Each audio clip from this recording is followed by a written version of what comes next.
Tense क्या है? Verb का ही एक फॉर्म है ना? क्या है? अच्छा, ये मुझे बताइए कैसे हम समझे कि वर्ब का फॉर्म है। अगर मैंने कहा कि टीचिंग, तो टीचिंग क्या है? ये क्या बता रहा है? एक्शन होता है, हो रहा है या हो गया? है ना? तो वर्ब के साथ अगर आप आईएनजी को इंक्लूड करेंगे तो ये क्या आपको बताएगा कि एक्शन खत्म हो गया है? नो सर, हो रहा है, कंटिन्यू है, जारी है। Yes, sir. है ना? ये बताता है आपका वर्ब का फोर्थ फॉर्म। इसी को हम लोग क्या करते हैं? वर्ब का फोर्थ फॉर्म कहते हैं। ओके ना? अगर मैंने कहा टीच कर दिया तो इसका मतलब क्या हुआ? पढ़ा रहा। ये क्या बता रहा है? जिस तरह से ये क्या बताया, कैसा एक्शन हो गया? ये टेम्पररी एक्शन हो गया। टीच की अगर हम बात करें तो ये कैसा एक्शन हो गया? परमानेंट एक्शन हो गया। है ना? मैं पढ़ाता हूँ तो मैं रोज पढ़ाता हूँ, अधिक पढ़ाता हूँ, हम लोग खाना खाते हैं रोज खाते हैं। तो इस तरह के एक्शंस को क्या कहेंगे? Permanent action. जबकि टीचिंग, राइटिंग, अभी क्या कर रहे हैं? रीडिंग कर रहे हैं, तो यहाँ पर ये कैसा एक्शन हो गया? टेम्पररी एक्शन हो गया। थोड़ी देर बाद हम लोग अपने अपने घर जाएंगे। अंडरस्टैंड? तो ये teaching, reading, writing, speaking, all these are temporary action. अगर हम टीच की बात करें, रीड की बात करें, राइट की बात करें, all these are permanent action. चलिए यहाँ पर अगर मैंने बताया टाउट, तो ये कैसा एक्शन है? कंप्लीटेड है ना? पास्ट का कंप्लीटेड एक्शन है। इसका ये बताता है क्या कि एक्शन हो चुका है ना? क्लियर है? तो याद रखना है हम इसी आधार पे okay we can write about the definitions. Okay ना? Verb forms are called tense. tense. Any problem? No, sir. And how many kinds of tense? अगर हम kinds की अगर बात करेंगे तो ये 3 प्रकार के होते हैं। How many kinds? 3 प्रकार के होते हैं ना? Yes sir. Okay, which one? Present tense.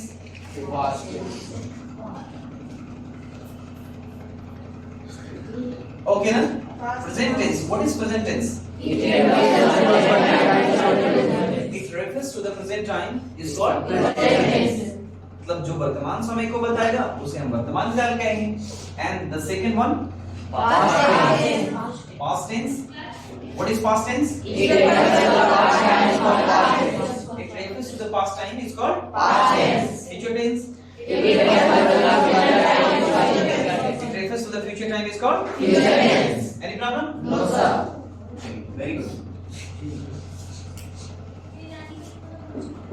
अभी हमने क्या कहा कि ये ऑल द टेंसेस हैं, जितने भी हैं इसके क्या हैं? सब काइंड्स हैं। अब उसमें से क्या क्या है? फर्स्ट में इंडेफिनिट। अभी अगर हम बात करेंगे तो ये प्रेजेंट का पार्ट है तो प्रेजेंट इंडेफिनिट। ओके ना? Past indefinite and future indefinite. उसी तरह से दूसरा की बात करेंगे तो क्या है? Continuous. Third is perfect and number 4 is Perfect. Continuous. तो हम लोग इंडेफिनिट यस्टरडे के क्लास में पढ़े थे। कोई प्रॉब्लम है? ये क्या बता रहा था? परमानेंट एक्शन की बात कर रहा था। जैसे मान लिया 2 और 2 4 होते हैं, क्या होता है? 2 and 2 मैक्स 4। ओके ना? Yes sir. उसी तरह से मैं पढ़ाता हूँ, I teach, मैं पढ़ाता हूँ। अंडरस्टैंड? उसी तरह से कश्मीर में बर्फबारी होती है। नहीं है तो हम क्या करेंगे? नेचुरल फिनोमेना के लिए हम लोग इट का इस्तेमाल करेंगे। और बर्फबारी होने का क्या होता है? Snow. SNOW. It snows in Kashmir. It snows in Kashmir. Any problem? No sir. उसी तरीके से मेघालय में भारी वर्षा होती है। It rains cats and dogs. It rains Cats and dogs. It rains Cats and dogs. cats and dogs In Meghalaya. in Meghalaya. तो ये सारे हम लोगों ने सीख लिया था। ओके ना, प्रेजेंट इंडेफिनिट में उसी तरह से हम नेगेटिव में क्या करते हैं, डू डॉट प्लस नॉट को डायरेक्ट नहीं ला करके क्या किसके साथ लाते हैं, इंट्रोगेटिव की बात करेंगे तो क्या करते हैं, सब्जेक्ट के पहले डू और डज का इस्तेमाल करते हैं। उसी तरह से नेगेटिव इंट्रोगेटिव की बात करें तो सब्जेक्ट के पहले डू और डज डोंट और डजंट, या सब्जेक्ट के पहले डू या डज लगा करके सब्जेक्ट के बाद आपको नॉट लगाना होता है। हमने डब्ल्यूएच कॉम्प्लीमेंट भी सीखा, जिसमें हम लोग क्या करते हैं, डब्ल्यूएच वर्ड। तो डब्ल्यूएच वर्ड क्या होता है, डब्ल्यूएच वर्ड क्या होता है, एक क्वेश्चन वर्ड, इसको क्या कहते हैं, क्वेश्चन वर्ड को कहते हैं। क्या कहते हैं, क्वेश्चन वर्ड, याद रखना है। और ये कितनी होती है संख्या में, 9 होती है, याद रखना है। तो हम लोग क्या करते हैं, डब्ल्यूएच कॉम्प्लीमेंट क्वेश्चंस में हम क्या करते हैं, डब्ल्यूएच पहले रखते हैं ना, उसके बाद क्या रखते हैं, डू डज, उसके बाद सब्जेक्ट, उसके बाद फिर वर्ब का फर्स्ट फॉर्म, उसके बाद ऑब्जेक्ट, उसके बाद क्वेश्चन मार्क। इसके अलावा हम लोग डब्ल्यू सब्जेक्ट क्वेश्चन पढ़े हैं। डब्ल्यू सब्जेक्ट क्वेश्चन में क्या होता है, स्ट्रक्चर बताइए। डब्ल्यूएच वर्ड के बाद हम डायरेक्ट क्या करते हैं, फॉर्म रखते हैं V1/V5, है ना। डब्ल्यूएच वर्ड के बाद डू डज नहीं लगाना है इसमें, डब्ल्यू सब्जेक्ट क्वेश्चन में क्या करना है, डब्ल्यूएच के बाद V1 और V5 देते हैं और plus object plus question mark. जैसे एग्जांपल बताइए, जैसे अगर मैं कहूं डब्ल्यू सब्जेक्ट क्वेश्चंस का कि तुम्हें अंग्रेजी कौन पढ़ाता है, क्या हो जाएगा, teachers you English, teachers you English, teachers you English, question mark देंगे। Yes sir. उसी तरह से तुम्हें क्या चिंतित करता है, what worries you, what is you, याद रखना है। इस तरह से हम लोगों ने ग्रामर सीखा, ओके ना। याद रखिएगा जो भी डब्ल्यूएच वर्ड है वो सारे क्या होते हैं, सिंगुलर फॉर्म में होते हैं, ठीक है ना, इसीलिए सिंगुलर वर्ब का इस्तेमाल करेंगे। तो बताइए मुझे प्रेजेंट कंटीन्यूअस क्या है, प्रेजेंट कंटीन्यूअस ये टेम्परेरी एक्शंस को बताता है, क्या बताता है, टेम्परेरी एक्शंस को बताता है, ठीक है ना। प्रेजेंट कंटीन्यूअस टेंस, ओके ना, ये टेम्परेरी एक्शंस को बताता है। What is the structure, subject और प्लस क्या होगा, फॉर्म एंड प्लस ऑब्जेक्ट, ये स्ट्रक्चर है ना। यस क्लियर है। अब हमें ये ध्यान में रखना होगा, हमने पढ़ा है कि जिस वाक्य के अंत में रहा है, रही है, नहीं रहता है तो हम प्रेजेंट कंटीन्यूअस समझते हैं। लेकिन याद रखिएगा कि इसमें बहुत सारा मुश्किल आपको क्रिएट कर देगा। अब क्यों करेगा, जैसे मान लिया अभी मैं कह रहा हूं कि मैं पढ़ा रहा हूं, एग्जांपल की बात करें, मैं पढ़ा रहा हूं, क्या हो जाएगा, आई am teaching, I am teaching, I am teaching, okay ना। अगर मैं आपको पढ़ा रहा हूं तो क्या हो जाएगा, अगर मैं एलिगेंट में पढ़ा रहा हूं तो क्या होगा, I am teaching at elegant, once again. अगर रहेगा हम लोग लिख रहे हैं, वो अंग्रेजी सीख रहा है, तुम लोग मैच देख रहे हो, you are watching the match, once again. मेरी माँ खाना बना रही है, my mother is cooking food, once again. वे लोग फिल्म देख रहे हैं, they are watching the movies, once again. मैं आपसे बात कर रहा हूँ, I am talking to you, once again. सभी लोग रेडियो सुन रहे हैं, everyone is listening to the radio, once again। हम लोग टीवी देख रहे हैं, we are watching TV, याद रखना इसमें द नहीं लगाना है, क्या नहीं लगाना है, watch के बाद जब भी आएगा नाउन आपको द नहीं लगाना है, we are watching TV, once again। हम लोग लिख रहे हैं, हम लोग मजे कर रहे हैं, we are enjoying, once again। वो स्नान कर रही है, she is bathing or bathing, she is bathing, once again। वो समुद्र में स्नान कर रही है,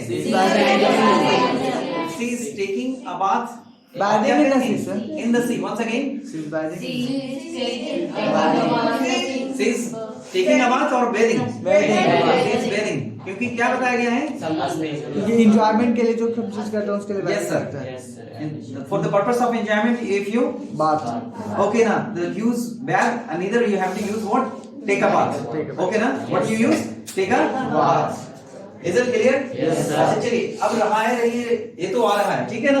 अगर मैं कहूँ इसी चीज को कि मैं खड़ा हूँ, स्टैंडिंग। क्यों स्टैंडिंग? यहाँ पे तो रहा है नहीं आया, तो याद यही रखना है कि जो काम एक्शन आपको अपना दिमाग लगाना है कि जो एक्शन ये कंटिन्यूटी शो कर रहा है या नहीं कर रहा है। Yes, मैं खड़ा हूँ तो क्या कहेंगे? I am standing. आप लोग बैठे हुए काम चल रहा है ना? Yes sir. तो क्या कहेंगे? यू आर सिटिंग, है ना? We are sitting. Once again we are sitting. अगर कहें कि सुमन सैंडल पहने हुए, क्या हो जाएगा? Suman is wearing sandals. Once again Suman is wearing sandals. Once again Anita lipstick लगाए हुए हैं। Anita is wearing lipstick. Once again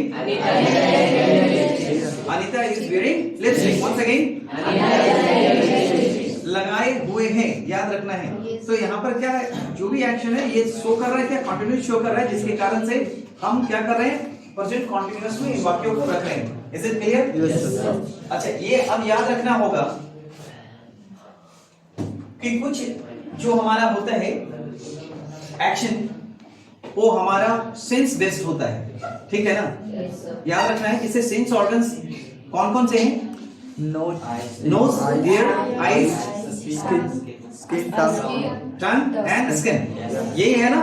तो कुछ ऐसे आपको वर्ड मिलेंगे जिसमें आपको ध्यान रखना होता है। जैसे मान लिया हेयर की बात करें, हमारा ये ईयर है जो क्या करता है? हेयर करता है। तो याद रखना है कि इस तरह के वर्ड के लिए आप क्या करेंगे? आईएनजी नहीं लगाएंगे, है ना? आईएनजी नहीं लगाएंगे। अगर मैं कह रहा हूं कि मैं सुन रहा हूं तो क्या हो जाएगा? अगर मैं कह रहा हूं कि आई एम हियरिंग, ठीक है ना? आई एम हियरिंग, ओके ना? तो ये गलत हो जाएगा। क्यों गलत हो जाएगा? क्योंकि हम लोग इसमें एक्शंस करते नहीं है, ये कुछ तो कुछ होता है। अंडरस्टैंड? तो बहुत सारे ऐसे वर्ड आपको वो मिलेंगे एक्शन वाले, ठीक है ना? जो नॉन एक्शन पार्ट भी होते हैं, उसमें एक्शन होता नहीं है, जिसके कारण से क्या होगा? कि आप आईएनजी नहीं लगा सकते हैं। इस कंडीशंस में हमें क्या राइट क्या हो जाएगा फिर? आई, ठीक है ना? क्या हो जाएगा? आई। अगर मैं कहूं कि मैं तुम्हें देख रहा हूं और मैं बना दूं आई एम सीइंग यू, तो ये क्या सही है? No sir. नहीं ना? ये देखना, याद रखना है कि शी के लिए आईएनजी हम नहीं लगाएंगे। यहाँ पर क्या हो जाएगा? आई, शी, ठीक है ना? और यू कर दीजिए। क्लियर? Yes sir. समझ में आया कि नहीं? अगर सीइंग अगर होता भी है तो दूसरा कंडीशंस होता है। उसमें क्या कंडीशंस है? मिलना का अगर सेंस देगा तो वहां पर आई एम सीइंग हो सकता है, ठीक है ना? Yes, sir. लेकिन देखने के सेंस में हम नहीं यूज करते हैं। क्लियर है ना? Okay done. उसी प्रकार से और भी बताइए क्या है? इस तरह के जो वर्ड है हियर, सी, उसी प्रकार से लव भी हो सकता है ना? अगर मैं कहूं कि सी is loving her mother,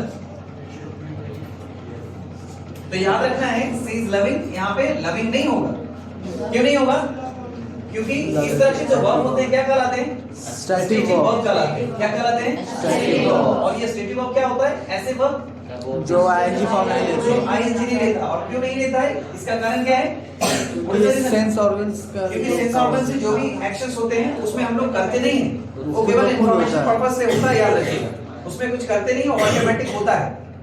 clear? Yes, sir. Automatic होता है, करते नहीं है, होता है, याद रखना है। तो यहाँ पर सी इज लविंग और मदर ना होकर के क्या हो जाएगा? She loves her mother, loves her mother. Okay ना? Yes sir. उसी तरह से और भी वर्ड्स हैं, जैसे मान लिया हेट एक वर्ड है। यस मैं नफरत कर रहा हूं, आई एम हेटिंग नहीं हो जाएगा, बल्कि आई हेट होगा। Is it clear? उसी तरह से अगर नो की बात करें, मैं तुम्हें जानता हूं, आई नो यू, अगर मैं आई एम नोइंग बना दिया तो गलत हो जाएगा। तो याद रखना है कि जो भी सेंस ऑर्गन्स या स्टेटिक वर्ब्स होंगे, क्लियर, उसमें आईएनजी नहीं लगाएंगे। और जब नहीं लगेगा तो वो प्रेजेंट इंडेफिनिट बनाना है। हिंदी में वो कंटीन्यूअस फॉर्म कर सकता है, लेकिन इंग्लिश में नहीं कर सकता है।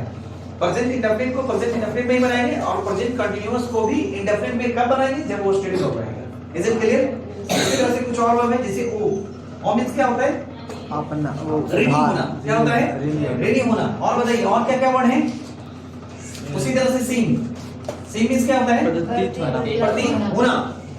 अगर मैं कहूं कि मुझे प्रतीत हो रहा है तो आई एम सीइंग नहीं कर देंगे, बल्कि आई एम सीइंग। अगर वह उसे प्रतीत हो रहा है तो सीइंग हो जाएगा, और उसे प्रतीत होता है तो भी सीइंग हो, वो सीइंग होगा, है ना?